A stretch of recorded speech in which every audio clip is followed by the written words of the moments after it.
दोस्तों, आज की गौतम बुद्ध कहानी के माध्यम से हम आपको बताएंगे कि बुद्ध के नजरिए से हमारे जीवन का मूल्य क्या है।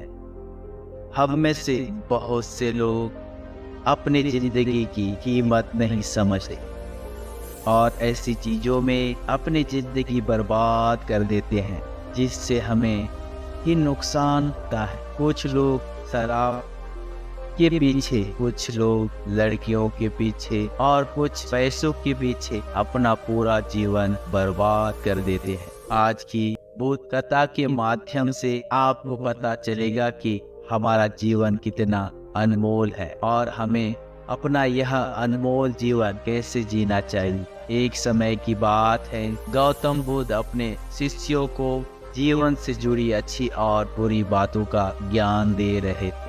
सभी शिष्य बड़े ध्यान से उनकी बात सुन रहे थे। उन सभी में एक शिष्य ऐसा भी था जिसे प्रश्न पूछने की आदत थी। वह उठकर गौतम बुद्ध के पास गया और उसने बोला, आप हमें जीवन के बारे में जो कुछ भी सिखा रहे हैं उसका क्या फायदा, क्योंकि हम में से कोई बच्चे तो यह भी नहीं जानते कि हमारे जीवन का मूल्य क्या है और यह जीवन कितना कीमती है हमारे लिए है। पहले कृपया हमें बताएं कि इस जीवन का मूल्य क्या है। बुद्ध ने अपने शिष्य की बात सुनकर अपने कमरे में जाकर पत्थर का एक चमकता हुआ टुकड़ा ले आया। मैं तुम्हें इन जीवन का मूल्य तब बताऊंगा जब तुम्हें इस पत्थर का सही मूल्य पता चलेगा, उन्होंने कहा और टुकड़ा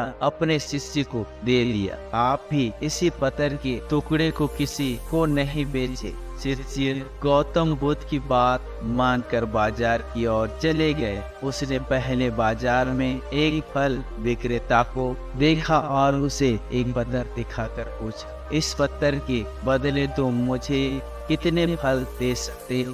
फल के विक्रेता ने कहा, यह पत्थर कोई खास नहीं है, लेकिन फिर भी मैं तुम्हें इसके बदले में 10 केले दे सकता। यह वह शिष्य उस पत्थर को लेकर आगे बढ़ गया। तभी उसकी मुलाकात एक सब्जी बेचने वाले से हुई। शिष्य ने सब्जी विक्रेता से पत्थर की कीमत पूछी। इस पत्थर की कीमत के बदले मैं तुम्हें अधिक से अधिक सब्जियों से भरा एक थैला दे सकता हूँ। सब्जी विक्रेता ने पत्थर को ध्यान से देखा। उस पत्थर को लेकर शिष्य एक सोने के व्यापारी के पास गया। पत्थर के उस टुकड़े की चमक देखते ही सुनहार ने उसकी कीमत 100 सोने की सिक्के लगा दी।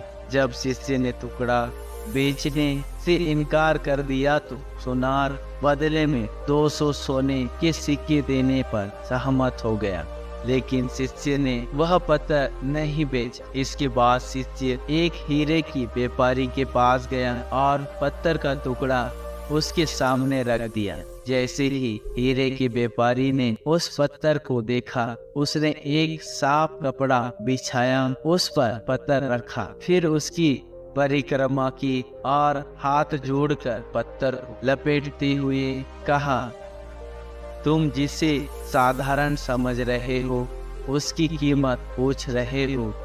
पत्थर दरअसल यह एक बहुमूल्य मणि है। ऐसा मणि हर किसी को नहीं मिलता। अगर मैं अपना सब कुछ बेच भी दूं तो भी मैं उसकी कीमत नहीं चुका सकता। उस व्यापारी की बात सुनकर शिष्य आश्चर्यचकित रह गया। वह भागता हुआ सीधा बुद्ध के पास आ गया और बाजार में जो कुछ भी हुआ उसे बताया। उसकी आश्चर्यचकित बातें सुनकर गौतम बुद्ध बोले, तुम्हारे प्रश्न का उत्तर इस मणि के मूल्य में एक छिपा है।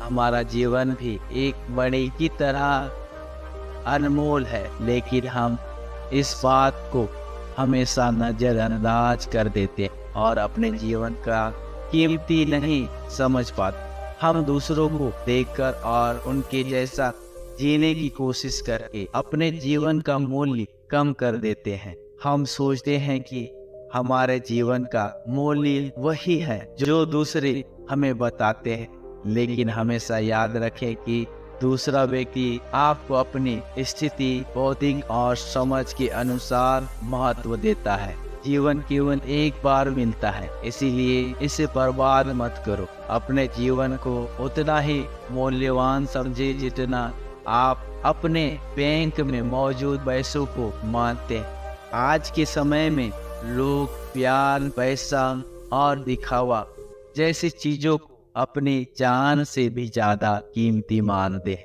लोग प्यार की वजह से आत्महत्या कर लेते हैं। पैसे के नाम पर वो ऐसे काम करने लगते हैं जिससे उनकी जिंदगी बर्बाद हो जाती है। नाम कमाने के नाम पर वो गलत काम करने लगते हैं।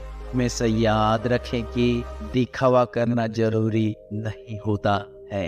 प्यार दोबारा पाया जा सकता है, पैसा दोबारा पाया जा सकता है, लेकिन जिंदगी दोबारा नहीं पाया जा सकता।